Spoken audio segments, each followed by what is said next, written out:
ओम शांति। सत्यनारायण की अगस्त वाणी मुझसे बात करता था। दिसंबर 1995 के व्यर्थ बोल स्टॉप करने वाले बोल से स्वयं को मुक्त कर बोल की इकोनॉमी पर। आज बाप दादा चारों ओर की आत्माओं को आप सभी के साथ देख रहे हैं। चारों ओर के बच्चे आकार रूप से बाप दादा के सामने। डबल सभा, साकारी और आकारी दोनों कितनी बड़ी सभा है। बाप दादा दोनों सभा के बच्चों को देख आकर्षित हो रहे हैं, क्योंकि बाप दादा हर बच्चे को विशेष दो रूप से देख रहे हैं। हर एक बच्चा इस समय इस सर्व मनुष्य आत्माओं के पूर्वज, सारे वृक्ष के फाउंडेशन, क्योंकि जड़ से सारा वृक्ष निकलता है। और दूसरे रूप में पूर्वज बड़े को भी कहते हैं। तो सृष्टि के आदि में आप आत्माओं का ही पाठ, इसलिए बड़े ते बड़े हो। इस कारण सर्व आत्माओं के पूर्वज हो। हम सब आत्मा विश्व की सभी आत्माओं के पूर्वज आत्मा, इतनी बड़ी बात है। साथ साथ ऊंचे ते ऊंचे बाप की पहली रचना आप ब्राह्मण आत्मा। तो जैसे ऊंचे ते ऊंचा भगवान है, वैसे बड़े ते बड़े पूर्वज आप। इतने सारे पूर्वज बच्चों को देख आप हर्षित होते हैं। आप भी हर्षित होते हो कि हम पूर्वज हैं। उस निश्चय और नशे में रहते हो। तो बाप दादा आज पूर्वज की सभा को देख रहे हैं। आप सभी जो बाप के बच्चे हो, माया से बचे हुए। बच्चे का अर्थ होता ही है बाप का बनना, अर्थात बच्चे बनना। तो माया से बचे हुए बाप के बच्चे बनते हैं। आप सभी माया से बचे हुए हो ना, कि अभी चक्कर में आ जाते हैं। कहते हैं ना, ऐसा भी पाप पापव्यूह होता है जो बहुत तरीके से निकालना होता है। चक्रव्यूह होता है। तो कोई भी माया के चक्रव्यूह में फंसने वाले तो नहीं हो। क्या कोई चक्कर है? बचे हुए हो। ऐसा नहीं करना कि यहाँ हाँ जी करके जाओ और वहां जाकर कहो ना जी। जब एक बार चक्कर से निकलने का रास्ता या विधि आ गई, तो फिर फंसने की बात ही नहीं है। महाभारत में भी किसी की कहानी है ना, कोई चक्रव्यूह में फंस गया और उसको निकलना नहीं जानता था। अर्जुन का कोई बेटा जो था, तो वो चक्रव्यूह में फंसा ही रह गया। माया भी अच्छी तरह से जान गए हैं ना, कि कभी कभी अनजान बन जाते हैं। फिर कहते हैं हमको पता ही नहीं पड़ा कि ये माया है। क्योंकि जैसे आजकल का फैशन है, भिन्न भिन्न फेस पहन लेते हैं, बहुत डिफरेंट डिफरेंट तरह का मेकअप कर लेते हैं। अभी क्या बनेंगे, अभी क्या बनेंगे। तो माया के पास भी फंसाने के फेस बहुत है। उसके पास अच्छा बड़ा दुकान, जो महिषासुर की कथा है कि जब देवी शक्ति महिषासुर का वध कर रही थी, तो तुरंत महिषासुर अपना रूप बदल रहा था। तो वो ये माया है। जैसे वो एक को हम हटाते हैं, वो दूसरा रूप बदल के तुरंत आ जाता है। तो बाबा कह रहे हैं उसके पास बहुत अच्छा दुकान। जिस समय जो रूप धारण करना चाहे उस समय कर लेती है। कभी बड़े से आएगी, कभी बच्चे से आएगी, कभी शरीर से आएगी, कभी प्रकृति से आएगी। कहाँ कहाँ से आ जाती, स्वीट बन के भी आती। और अगर जाने अनजाने फंस गए तो निकलने में बहुत टाइम लगता है। और संगम का एक सेकंड व्यर्थ जाना अर्थात एक वर्ष गवाना। सेकंड नहीं। आप सोचो संगम कितना छोटा है। अभी तो डायमंड जुबली मना रहे हो, तो और भी थोड़ा समय जो बचा हुआ है, जो जमा करना है वो अभी बन सकते हैं। तो बाप दादा देख रहे थे कि बनने का समय कितना थोड़ा है और बनते हो सारा कल्प।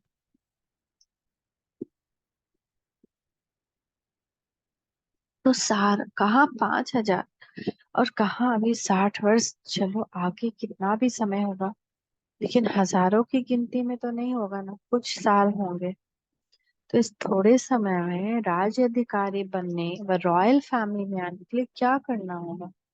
वैसे संख्या के हिसाब से सतयुग में विश्व के तख्त सभी को तो मिल भी नहीं सकते हैं।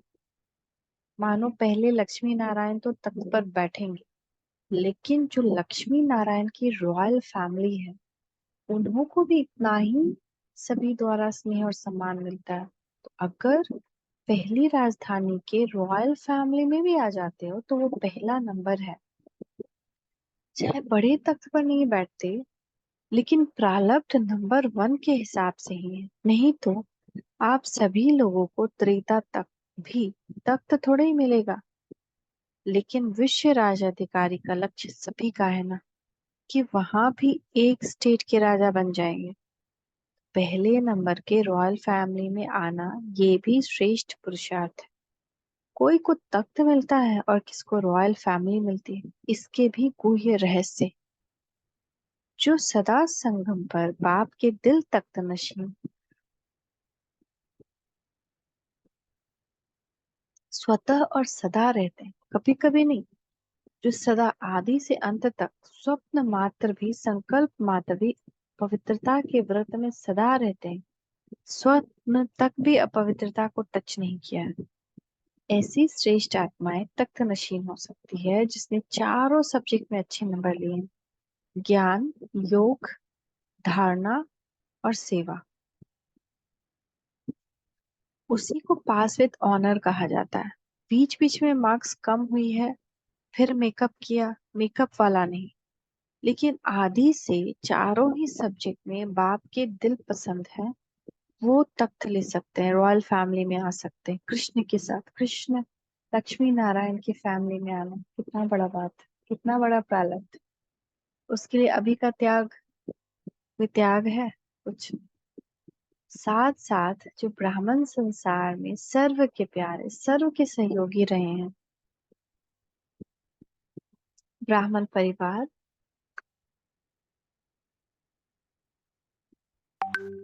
तो हर एक दिल से सम्मान करता है। ऐसे सम्मानधारी तख्त नशीन बन सकता है जिसका ब्राह्मण परिवार हर बात में सम्मान करता है। अगर इन बातों में किसी न किसी में कमी है तो वो रॉयल फैमिली में, नंबर 1 रॉयल फैमिली में आ सकता है। चाहे पहली में आवे, चाहे 8वीं में आवे, चाहे त्रेता में आवे। तो अगर तख्त नशीन बनना है तो इन सभी बातों को चेक कर। अगर सेवा में 100 मार्क्स जमा है और धारणा में 25% है तो क्या होगा? वो अधिकारी बनेगा। कई बच्चे और सब्जेक्ट में आगे चले जाते हैं, लेकिन प्रैक्टिकल धारणा में जैसा समय है वैसा अपने को मोल्ड करना, वो है रियल गोल्ड। कहाँ कहाँ माया बच्चों से भी होशियार हो जाती है। वो फट से समय प्रमाण स्वरूप धारण करते कर लेते हैं। और बच्चे क्या कहते हैं? बाप के पास तो सबकी बातें आती है, मानो एक रॉन्ग है दूसरा राइट है। ऐसा भी होता है कि दोनों तरफ की कोई ना कोई कमी होती है, लेकिन मानो आप बिल्कुल ही अपने को राइट समझते हो और दूसरा बिल्कुल ही रॉन्ग है, तो आप राइट हो और वो रॉन्ग है।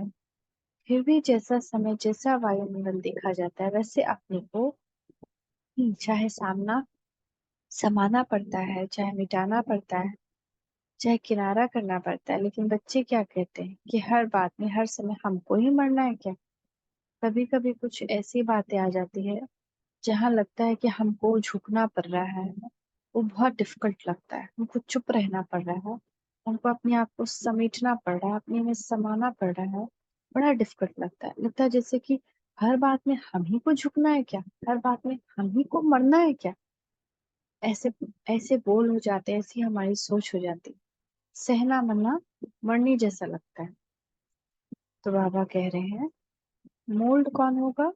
जो धारण कर रहा होगा। जैसे हमने आज मुरली सुनी, उसको धारण कर लिया, उसके स्वरूप बन गए, तो वो तुरंत मोल्ड हो जाएंगे, जैसे सोना मोल्ड हो जाता है। लेकिन लोहा कितना टाइम लगता है, उसको पीटना, ठोकना, सब कुछ करना पड़ता है। तो बाबा कह रहे हैं कि एक रॉन्ग है, मान लो सामने वाला रॉन्ग है और हम राइट हैं, उसके सामने चुप रहना है, उसकी कड़वी बातों को सह जाना है।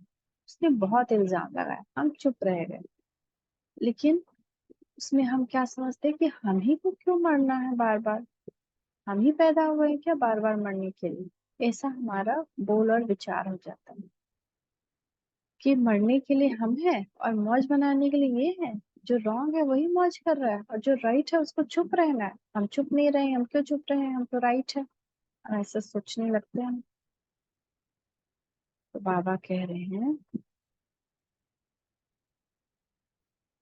कि ऐसा भी होता है कि दोनों तरफ की कोई ना कोई कमी होती है, लेकिन मानो आप बिल्कुल ही अपने को राइट समझते हो और दूसरा बिल्कुल ही रॉन्ग, तो आप राइट हो, वो रॉन्ग है। फिर भी जैसा समय है, जैसा वायुमंडल देखा जाता है, वैसे अपने को ही चाहे समाना पड़ता है, चाहे मिटाना पड़ता है, चाहे किनारा करना पड़ता है। लेकिन बच्चे क्या कहते हैं कि क्या हर बात में हर समय हमको ही मरना है क्या? मरने के लिए हम हैं और मौज बनाने के लिए ये है, सदा ही मरना है। ये मरना तो बहुत मुश्किल है। और जीवा तो बन गए, वो तो सहज है। ब्रह्म कुमार कुमारी बन गए भी तो मर जीवा बने ना, तो ये मरना तो बहुत सहज हो गया। मर गए, ब्रह्म कुमारी बन गए, लेकिन ये बार बार का मरना ये बहुत मुश्किल मुश्किल है ना। छोटिया कहती है कि हमको ही ज्यादा मरना पड़ता है और बड़े कहते हैं कि हमको ही ज्यादा सुनना पड़ता है। तो आपको सहन करना पड़ता है, उन्हों को सुनना पड़ता है, तो मरना किसको है? कौन मरे? एक मरे, दोनों मरे, दोनों ही मर गए तो बात खत्म, खेल खत्म। मरना आता है, ये थोड़ा मुश्किल लगता है, थोड़ा सांस हाँफता है, वैसे मन होता है, मुश्किल सांस निकलता है, तकलीफ होती है। उस समय जब कहते हो ना कि क्या हमें ही मरना है, हमें ही बदलना है, क्या मेरी ही जिम्मेदारी है बदलने की, कि दूसरों को भी तो थोड़ा सा बदलना चाहिए, आधा आधा बांट लो। तुम इतना मरो, मैं इतना मरो। बाप दादा को तो उस समय रहम भी बहुत आता है। लेकिन ये मरना मरना नहीं है, ये मरना सदा के लिए जीना है। लोग कहते हैं ना, बिना मरे स्वर्ग नहीं मिलेगा।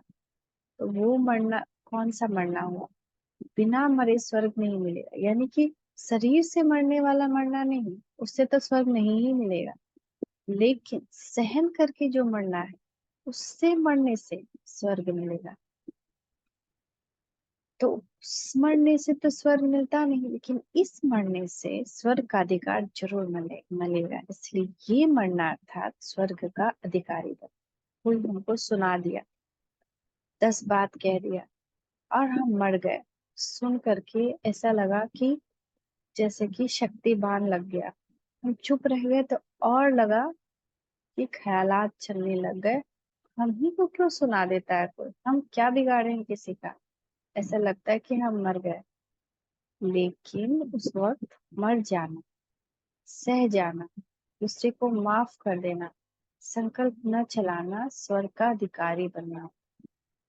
तो बाबा कहते हैं डर जाते हो ना, मरना पड़ेगा, मरना पड़ेगा, सहन करना पड़ेगा, तो छोटी बात बड़ी हो जाती है। हमारा बोल क्या हो गया है कि ये अगर हमको सहना पड़ा, यानी कि बहुत बड़ा काम करना पड़ा, मर जाना पड़ा, ऐसा हम उसको हवा बना दिए। अरे बाप रे, हम ही को मेरा किस्मत ऐसा है कि हमको मरना, ऐसा ऐसा वर्ड उसमें यूज कर ली कि मन पहले ही डर जाता है। अरे अब हमको इसमें मरना है। तो छोटा बात भी बड़ा हो जाता है। आप सोचो, कोई भी डाकू चोर है नहीं, लेकिन अचानक कोई आहट हुआ और मेरे मन में डर बैठ गया, अरे कोई है क्या, डाकू तो नहीं आ गया, चोर तो नहीं आ गया, तो पहले हार्ट अटैक वाला सिचुएशन आ जाएगा। तो चोर है तो भय से क्या होता है? भय से या तो हार्ट नीचे ऊपर होगा, ब्लड प्रेशर नीचे ऊपर होगा। डर से होता है ना, है तो कुछ भी नहीं। तो डर जाते हो। मरना बड़ी बात नहीं, लेकिन आपकी डर बड़ी बात बना देता है। फिर कहते पता नहीं हमको क्या होता है, पता नहीं, लेकिन जैसे हिम्मत से मर्जीवा बनने में भय नहीं किया, खुशी खुशी से किया, ऐसे खुशी खुशी से परिवर्तन कर। मरना शब्द नहीं है, लेकिन आपने मरना मरना शब्द कह दिया है इसलिए डर जाते। वास्तव में ये मरना नहीं है, लेकिन अपने धारणा के सब्जेक्ट में नंबर लेना है कि हाँ, मेरी बाबा ने जो पढ़ाया उसको हमने धारण किया और प्रैक्टिकल यूज किया। बस छोटी सी बात है, इन्होंने उसको बड़ा बना दिया है। अरे बाबा रे, ये तो मेरा इज्जत का सवाल हो गया, ये तो मेरा मरना ही हो गया, जैसे दूसरे के सामने सर कटना हो गया जैसे। इतना हैवी हैवी वर्ड यूज कर दिया है कि वो सहना बहुत बड़ी बात लगती है। तो बाबा कहते हैं कि सहन करने में घबराओ। क्यों घबराते हो? क्योंकि समझते हो, क्योंकि झूठी बात में हम सहन क्यों करें? लेकिन सहन करने की आज्ञा किसने दी है? झूठ वाले ने तुम्हें कहा है कि सहन करो। कई बच्चे सहन करते भी हैं लेकिन मजबूरी में सहन करते हैं। ऐसा लगता है कि दिल को दबोच दिया और सहन किया, करेज दिया सहन किया, एकदम नीचे झुका दिया और सहन किया। उस वक्त उनको घुटन लगती है, रोना आता है, लगता है बस अब प्राण निकल जाएगा। तो खुशी से सहन नहीं करते, क्योंकि याद नहीं होता कि सहन करने को उसने नहीं कहा जिसने झूठ बोला या जिसने बुरा बोला। सहन करने को तो हमें परमात्मा ने कहा है, जिससे हमारा प्यार है। तो हमारा जिससे प्यार होता है उसके कहने पर तो हम कुएं में भी कूदने पे तैयार हो जाते हैं। हमारा प्यार परमात्मा से है, तो परमात्मा की आज्ञा मानना ये खुशी की बात है ना, ना कि मजबूरी की। तो कई बार सहन करती हो लेकिन थोड़ा मिक्स होता है, मोहब्बत भी होती है, मजबूरी भी होती है। सहन कर रही हो तो क्यों नहीं खुशी से करो, मजबूरी से क्यों करो? कोई आत्मा मेरे अनुसार कार्य नहीं कर रही है ना, कुछ ऐसे कार्य कर रही है जो मुझे बर्दाश्त नहीं, ऐसे ऐसे कार्य मुझे पसंद नहीं, मेरा खून खौलता है उस चीज को देखकर। लेकिन हम सहन कर रहे हैं दुखी होकर के, मजबूर होकर के, प्रसन्नता से सहन करना है कि हम भगवान की आज्ञा पर सहन कर रहे हैं, मिक्स नहीं हो जाना। तो बाबा कह रहे हैं मजबूरी से क्यों करो। वो व्यक्ति सामने आता आता है ना तो मजबूरी लगती है, और बाप सामने आवे कि बाप की आज्ञा का पालन कर रहे हैं तो मोहब्बत लगेगी, मजबूरी नहीं। तो ये शब्द नहीं सोचो। आजकल ये थोड़ा कॉमन हो गया, मरना पड़ेगा मरना पड़ेगा। कब तक मरना पड़ेगा? अंत तक? या 2 साल, 1 साल, 6 मास? फिर तो अच्छा मर जाए, लेकिन कब तक मरना है? लेकिन यह मरना नहीं है, अधिकार पाना है। तो क्या करेंगे? मरेंगे? यह मरना शब्द खत्म कर दो, है ना। हमारे अनुसार कोई नहीं चलता है, घर के जो कोई रूल्स रेगुलेशन हमने बनाया उसके अनुसार कोई नहीं चलता है। तो हम क्या करते हैं कि हमको तो हर पल हर एक क्षण ये आत्मा मार ही रही है, इससे अच्छा एक ही बार गला घोट के मार दो। ऐसे ऐसे शब्द हमारे अंदर से निकलते हैं। तो मरना सोचते हो ना, मरने से तो डर लगता है। देखो, अपना मृत्यु तो छोड़ो, कोई कोई तो दूसरे की मृत्यु को भी देखकर डर जाते हैं। तो ये शब्द जो है ना, इसका परिवर्तन को ऐसे बोल नहीं बोलो, शुद्ध भाषा बोलो। ब्राह्मणों की डिक्शनरी में ये शब्द है ही नहीं। पता नहीं किसने शुरू किया है, किया तो आप लोगों में से ही किसी ने है। आप माना, जो सामने बैठे वह नहीं, ब्राह्मणों ने ही किया। बाप दादा ने तो एक मिसाल सुनाया, लेकिन सारे दिन में ऐसे कितने व्यर्थ बोल या मजाक के बोल, बहुत बोल बोलते हैं। अच्छे शब्द नहीं बोलेंगे, कितने कहेंगे मेरा भाव नहीं था, मजाक में कह दिया। तो कि ऐसा मजाक क्या ब्राह्मण जीवन में आपके नियम में है, लिखा हुआ है? कितना सारा बुरा बुरा शब्द अपने लिए यूज करते हैं। अरे मेरा, मैं तो मर गई, मेरा तो जिंदगी खराब हो गया। मेरा तो जीवन बर्बाद हो गया। कभी पढ़ा है कि मजाक कर सकते हैं? मजाक करो लेकिन ज्ञान युक्त, योग युक्त। बाकी व्यर्थ मजाक, जिसको आप मजाक समझते हो लेकिन दूसरे की स्थिति डगमग हो जाती है, तो मजाक हुआ या दुख देना हुआ ना। किसी को भी कुछ भी बोल देते हैं कि तो हनी तो ऐसे ही हमरा कुछ बुझा नहीं। हम तो जैसे कौड़ी बात कौड़ी के जैसे हैं हम, है ना। जैसे हम तो मरे हुए हैं, जैसे हम तो सड़े हुए हैं, जैसे कितना सारा वर्ड यूज करते हैं दिन भर में एक दूसरे के प्रति। और दूसरा हिल जाता है ना। किसी को कहेंगे कि तोहनी तो अपन बारे में सोचे ही, हमारे बारे में क्या सोचे, हम तो मूर्ख ही चपाट। तो बाप दादा सब बोलते हैं कि अगर हम इसका डायरी बनाते, एक रजिस्टर बन जाए जैसे जैसे वर्ड का। तो आज बाबा एक कार्य दे रहे हैं, उसको जरूर करें, हम सबको करना अपने अपने लिए। बाप दादा ने देखा, एक तो आप सभी पूर्वज हो, दूसरे सबसे बड़े ते बड़े पूज्य आत्माएं हो। आप जैसी पूजा सारे कल्प में किसकी नहीं होती। तो पूर्वज भी हो और पूज्य भी हो, लेकिन पूज्य भी नंबरवार है। तो नंबरवार पूज्य क्यों हो जाते हैं। देखिए, तो एक किसी का मंदिर है, उसमें बड़ा विधिवत पूजा हो रहा है, और एक जो है वहां कौवा आकर पॉटी करके जा रहा है। कोई पंडित नहीं, कोई प्रसाद चढ़ाने वाला नहीं। तो किसी का विधिवत पूजा हो रहा है, और कोई कोई पूज्य तो ऐसा है जिसका दो दो दांत निकाल दिया है, मुंह राक्षस जैसा बना दिया है। जिसका अंत तक भी विकार नहीं छूटा, क्रोध नहीं छूटा उसको, उसका वैसा वैसा रूप कर दिया है। अ, उसको कि कहीं कहीं द्वारपाल बना दिया है किसी किसी मंदिर में, देखिए तो बाबा कह रहे पूज्य भी नंबरवार। तो जो कुछ भी ब्राह्मण बनते हैं उनकी पूजा होती है जरूर, लेकिन किसी की विधिवत पूजा होती है, किसी की काम चलाओ होती है, किसी की तो पूज्य है ये भी दिखता है लेकिन पूजा ही नहीं होती। तो जो ब्राह्मण यहाँ भी योग में बैठते हैं लेकिन काम चलाओ, कुछ नींद किया, कुछ योग किया, कुछ व्यर्थ सोचा, कुछ शुभ सोचा, लेकिन पूजा किसकी होगी। जो यथार्थ बैठेगा, आंख खोलकर जागती ज्योत बनकर। जो आधा सोएगा तो फिर यथार्थ उसका नहीं हुआ योग ना, कुछ बीच में काम चलाओ हो गया, चलो बैठना है उठना है, प्रेम नहीं बाबा के लिए आ रहा है। तो ये काम चला हुआ ना, सफेद बत्ती जल गई, काम पूरा हुआ, जाकर सो गए। तो ऐसे धारणा में भी काम चलाओ बहुत होते हैं, कि किसी तरह मुरली सुनी फिर वापस से सांसारिक कार्य में जाके वही कार्य करने लगे। धारण नहीं किया कुछ, बाबा ने कहा कि आज ऐसे करो, लेकिन उसको फॉलो नहीं किया। तो क्या हुआ, विधि को फॉलो नहीं किया, धारणा मूर्त नहीं बने, तो उनकी पूजा काम चलाओ होती है। कोई भी सरकमस्टांस आएगा तो कहेंगे अभी तो ऐसे कर लेते हैं, बाद में देखा जाएगा, है ना।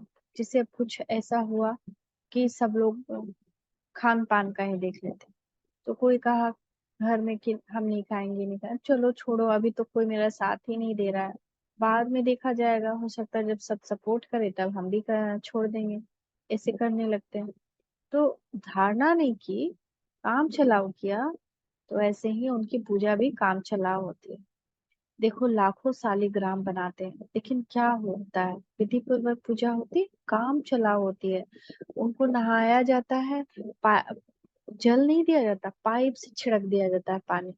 और तिलक भी कटोरी से ऐसे ऐसे करके लिक्विड दे करके छिड़क देते हैं। एक तिलक लगाना हुआ, जल चढ़ाना हुआ, एक पाइप से पानी चढ़ाना, फेंक देना हुआ। तो ये क्या हुआ, काम चलाओ किसी तरह कर दिए। तो पूज्य सभी बनते हो, लेकिन कैसे पूज्य बनते हो वो नंबरवार है।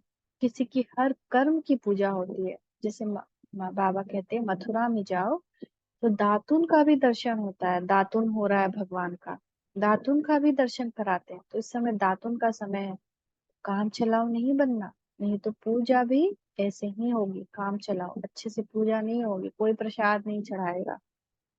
तो हम सब पूज्य बन रहे हैं, लेकिन पूजा ही नहीं हो अच्छी, तो अच्छा लगेगा ये साक्षात्कार देख करके।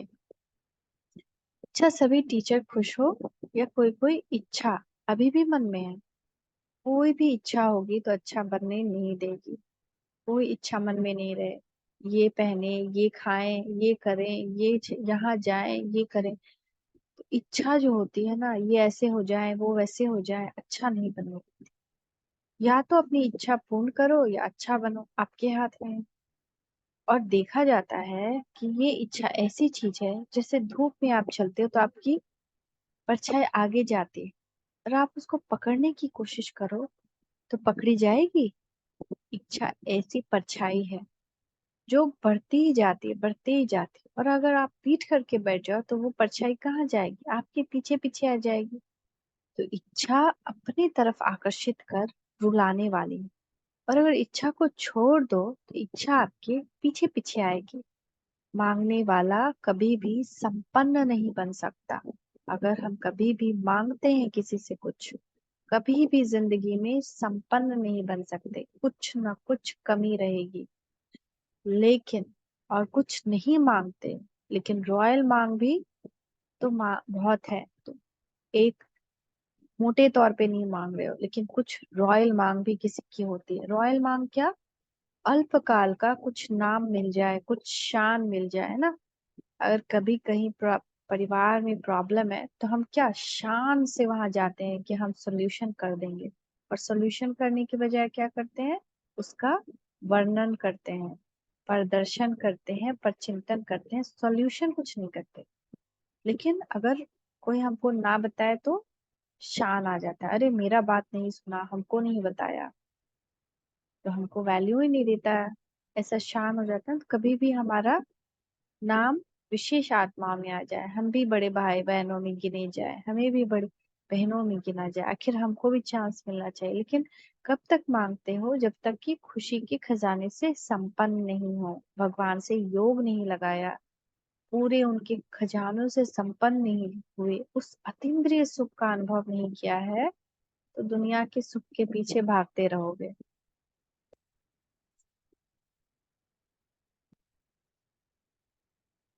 तो बाबा कह रहे हैं, ये मांग के पीछे या कोई भी हद की इच्छाओं के पीछे भागना ऐसे ही समझो जैसे मृग तृष्णा है। इच्छा खत्म ही नहीं होगी। एक कपड़ा लिया, एक घर लिया, एक कार लिया, है ना, एक बार कहीं अच्छा खाया, फिर से इच्छा आएगी, और हो, ऐसा हो, ऐसा हो। इसीलिए इससे सदा ही बचकर रहो। छोटा रहना कोई खराब बात नहीं है। छोटे सुभान अल्लाह है, क्योंकि बाप दादा के दिल पर नंबर आगे है। अल्पकाल की इच्छा का अनुभव करके देखा होगा तो रुलाती है या हंसाती है? रुलाती है ना। तो रावण की आज्ञा है रुलाओ। और आप तो बाप का हो ना, तो बाप हंसाने वाला है या रुलाने वाला? बाप आया है हंसाने के लिए। तो आज बाप दादा इस पर अटेंशन दिला रहे हैं कि व्यर्थ बोल जो किसको भी अच्छे नहीं लगते, आपको अच्छा लगता है लेकिन दूसरे को अच्छे नहीं लगते, तो सदा के लिए उस शब्द को समाप्त कर दो। ऐसे सारे दिन में आप बच्चों के शब्द नोट करें तो काफी फाइल बन जाएगी। यह अपशब्द, व्यर्थ शब्द, जोर से बोलना, जोर से भी नहीं बोलना चाहिए। ये जोर से बोलना भी वास्तव में अनेकों को डिस्टर्ब करना है। ये नहीं बोलो मेरी तो आवाज ही बड़ी है, मैं तो बोलती ही ऐसे हूँ। नहीं, माया जीत बन सकते हो और आवाज जीत नहीं बन सकते। तो ऐसे किसी को भी डिस्टर्ब करने वाले बोल और व्यर्थ बोल नहीं बोलो। बात होती है दो शब्दों की, लेकिन आधा घंटा उस बात को बोलते रहेंगे, बोलते रहेंगे। ये जो लंबा बोलते हो, जो 4 शब्दों में काम हो सकता है, वो 12-15 शब्द में नहीं बोलो। आप लोगों का स्लोगन है कम बोलो, धीरे बोलो। तो जो कहते हैं ना, हमारा आवाज तो बहुत बड़ा है, मेरा तो आवाज ही ऐसा है, हम चाहते नहीं लेकिन आवाज ही बड़ा है। तो बाबा कह रहे हैं ऐसे बच्चों को बोल रहे हैं कि वो गले में एक स्लोगन लगाकर डाल लेवे। होता क्या है? क्या स्लोगन लगाना है? कम बोलो, धीरे बोलो। होता क्या है, आप लोग तो अपनी धुन में जोर से बोल रहे हो, लेकिन आने जाने वाले सुन करके ये नहीं समझते कि इनकी आवाज बड़ी है, वो समझते हैं पता नहीं झगड़ा हो रहा है ना। किसी किसी को आवाज सुन के उसको लगता है कि शायद ये आत्मा झगड़ा कर रही है। तो ये भी डिससर्विस हुई, यानी बाबा का आज्ञा का अपमान हुआ, पाप हुआ। इसलिए आज का पाठ दे रहे हैं, व्यर्थ बोल या किसी को भी डिस्टर्ब करने वाले बोल से अपने को मुक्त करो। ये नहीं वो आत्मा गलत कर रही है तो हम उसको 10 बात सुना दें। नहीं, हमको अपना अकाउंट नहीं बनाना है। धीरे बोलना है, मीठा बोल करके किसी को समझाना है। ऐसे बोल से खुद को मुक्त करो। व्यर्थ बोल मुक्त। फिर देखो, अव्यक्त फरिश्ता बनने में आपको बहुत मदद मिलेगी। बोल बोल बोल, बोलते ही रहते हो। अगर बाप दादा टेप भर कर आपको सुनाए ना तो आपको भी हंसी आएगी। तो क्या पाठ पक्का किया है? जैसे पैसे की इकोनॉमी करते हो ना, कि इतना यहाँ खर्च करें, इतना ही यहाँ खर्च करें, है ना। पानी की बचत करते हो, इलेक्ट्रिसिटी की बचत करते हो। तो बोल की भी इकोनॉमी करो।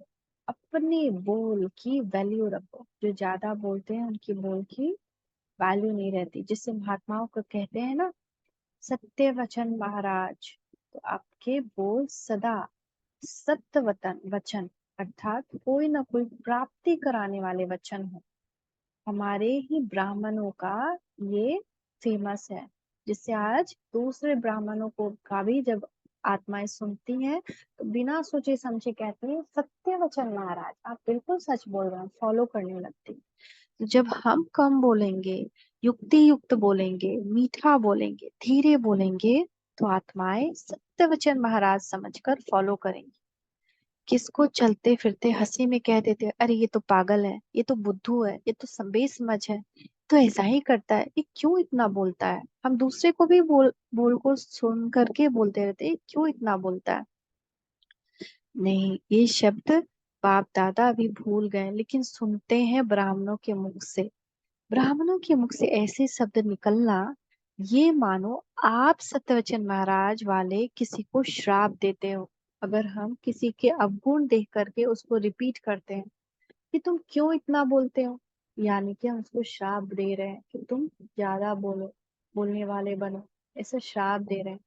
अगर हम उसका उल्टा उसको बोले कि आप तो बहुत शांत हो, धीरे बोलते हो, तो उसको वो आशीर्वाद मिलता है, ब्लेसिंग मिलती है, वरदान मिलता है। तो हम जो ब्राह्मण जो योग करते हैं ना, उनका एक एक बोल सच बनता है। तो अगर हम किसी को बोलेंगे कि देखो मत खाओ नहीं तो तुम्हारा पेट दर्द हो जाएगा, तो उसको आज न कल पेट दर्द जरूर होगा। ये बाबा का वरदान ब्राह्मण आत्माओं के लिए है। तो वो भी क्या बन गया, हमारा विकर्म बन गया ना, क्योंकि हमने ऐसे बोल बोले और ऐसा हो गया। तो हमको किसी को भी श्राप नहीं देना है, किसको श्रापित नहीं करो, सुख दो। युक्ति युक्त बोलो और काम का बोलो, व्यर्थ नहीं बोलो। तो जब बोलना शुरू करते हो तो 1 घंटे में चेक करो कि कितने बोल व्यर्थ हुए और कितने सत्य वचन हुए। हमने कितने सत्य वचन बोले। सत्य वचन नहीं कि हम सच बोल रहे हैं, सत्य वचन मतलब परमात्मा के महावाक्य।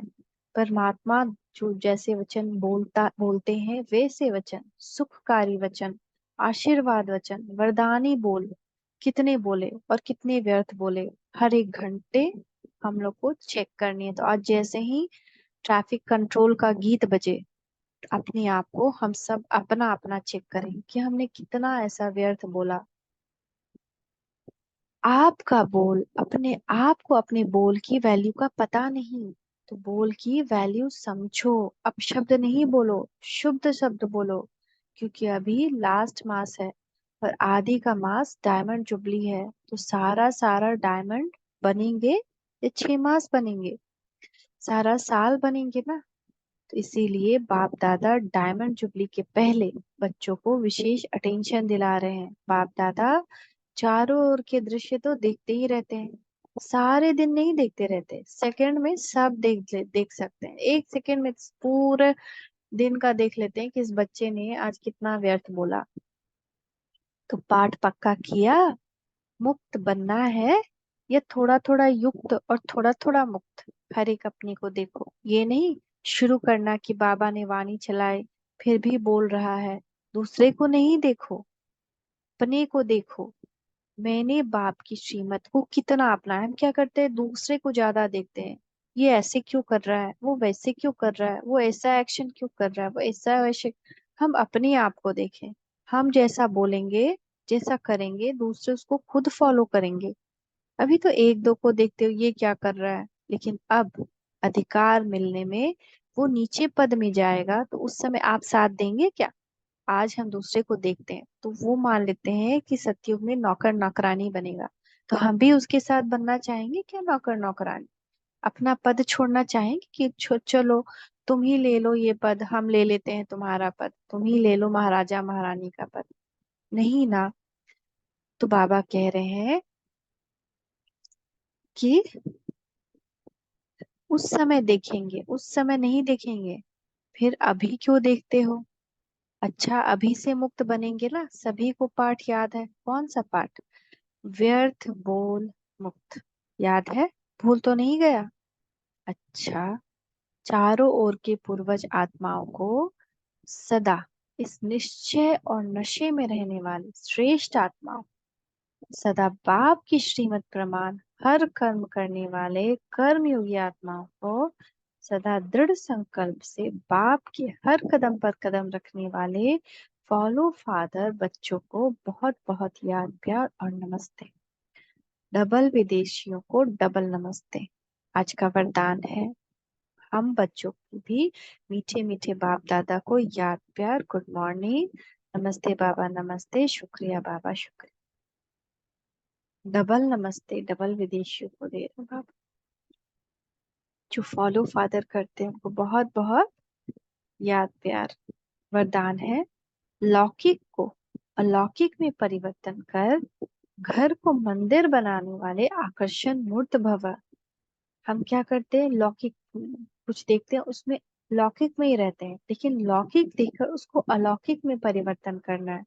आत्मा को ना देख, उनको देव आत्मा देखिए। किसी कार्य को देख करके उसको ऐसे, जैसे हम कहीं जा रहे हैं तो हम देखें कि हम तो रूहानी यात्री हैं, ऐसे मन में उसको अलौकिक में परिवर्तन कर दें, तो हम ऐसे आकर्षण मूर्त हो जाएंगे कि सभी हमारे को फॉलो करेंगे। प्रवृत्ति में रहते घर के वायुमंडल को ऐसा बनाओ जिसमें कोई भी लौकिकता ना हो। कोई भी आए तो अनुभव करे कि यह अलौकिक है, लौकिक नहीं। कोई भी आए तो उसको शांति का महसूस हो।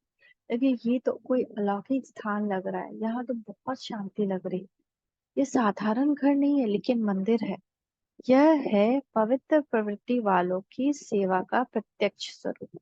हम दिल से सेवा करें, पवित्र प्रवृत्ति से सेवा करें, स्थान की सेवा करें, वायुमंडल की सेवा करें। अपने विचार की शुद्धता से घर के वायुमंडल को शुद्ध बनाएं।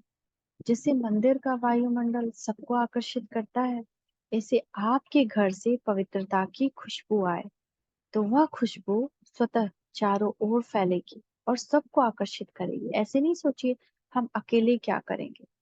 एक ब्राह्मण ही हर जगह एक परिवार के लिए निमित्त बनाया हुआ है, तो हम अकेले ही सबको संभाल सकते हैं। लेकिन ज्ञान, योग, धारणा और सेवा चारों हो। स्लोगन है, मन बुद्धि को दृढ़ता से एकाग्र कर, कमजोरियों को भस्म कर दो। हमारी जो भी कमजोरी है उसको भस्म कर दे योग अग्नि में।